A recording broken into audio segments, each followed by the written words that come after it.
Nire-require sa Pilipinas na lahat ng SIM card, lumaman o bagong bili ay dapat nakaregister o nakapangalan sa nagmamay-ari nito. Madali lang bang mag-register? Yes! Sundan mo lang ang simple steps natin sa videong ito. Ilagay ang iyong SIM card sa iyong cellphone. Next, mag-swipe sa pinakataas na parte ng iyong phone screen pababa. Sa menu na lalabas, pindutin ang mobile data para ma-enable ito. I-enable din ang iyong Wi-Fi at kumonek sa internet. Kailangan po ng internet o data para makapag-register ng ating SIM. Next, sa iyong phone, hanapin at i-click ang Play Store. Sa Play Store, i-search ang dito. Sa search result, hanapin at pindutin ang dito Telecommunity. Then, i-click ang Install. Hintayin lang na matapos ang pag-download at install. When done, i-click ang Open para magpatuloy. Sa Allow dito to send you notifications, i-click lang ang Allow. Then, sa Get Ready to Go All Out, click Skip. Next, sa iyong dito app, i-click naman ang Sign in with your dito number. Sa Allow dito to make and manage phone calls, i-click lang ang Allow. Next, i-click naman ang SIM card not registered yet register here link. Sa How would you like to proceed, i-select lang ang Register my dito number. Register ma new or existing dito SIM. Then, click Proceed. Sunod, i-click ang Start Registration. Sa Start Here, i-click ang Filipino Individual. Next, sa Enter your dito mobile number, i-type lang ang iyong number. I-click ang Verify pagtapos na. I-type ang OTP na matatanggap ng phone mo mula kay dito. Then, i-click ang Submit. Makikita ang verified sa iyong number kung successful ang pag-verify mo nito.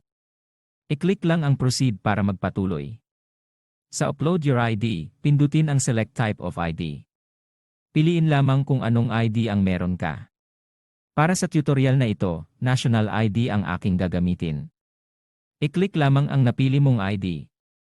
Sunod, i-click naman ang Upload your ID. Then, i-click ang Take a Photo. Sa Allow dito to take pictures and record video, i-click lang ang While using the app. Sa Allow dito to access photos and videos on this device, i-click naman ang Allow. Sunod, i-click muli ang Take a Photo.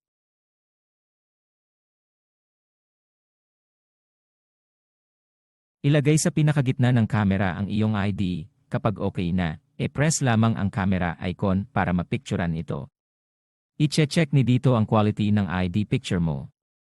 Kapag okay, makikita ang good quality of photo. Sunod, i-click ang Proceed. I-press naman ang Take a Selfie. Make sure nasa center ng square ang face mo. When done, i-click lang ang camera icon para makuha ang selfie mo. I-check muli ni dito ang quality nito. Pag okay na, i-click lang ang Proceed. Then, i-click muli ang Proceed. Automatic ilalagay ni dito ang mga detalye na nasa ID mo. I-check kung tama ang mga ito. I-edit ito kung may mali. Makikita dito ang type ng ID na iyong in-upload. Ang iyong ID number. First name. Middle name. At last name. Sa gender, piliin ang iyong kasarian. Next, sa birth date, ilagay ang iyong tamang birthday kung wala pa.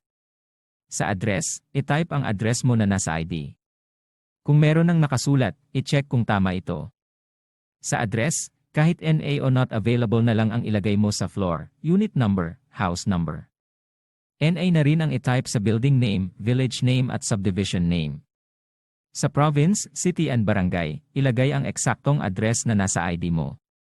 Sa postal code, i-type ang postal code ng bayan o city mo. I-click lang ang Proceed para magpatuloy. Sa summary details, i-check muli ang mga detalye tungkol sa'yo. Scroll lang pababa at i-check ang in compliance with the requirements. I-check din ang I agree and understand. When done, i-click ang Register.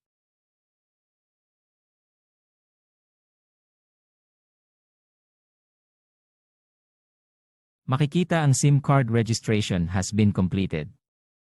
For new subscribers, your SIM card will be activated shortly. I-close lang ang iyong Dito app. At pumunta sa message app ng cellphone mo. May marireceive kang mga text mula kay Dito.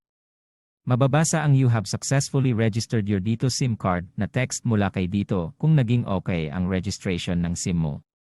Mababasa rin ang "Your Dito number is now active", meaning fully functional na ang SIM card mo.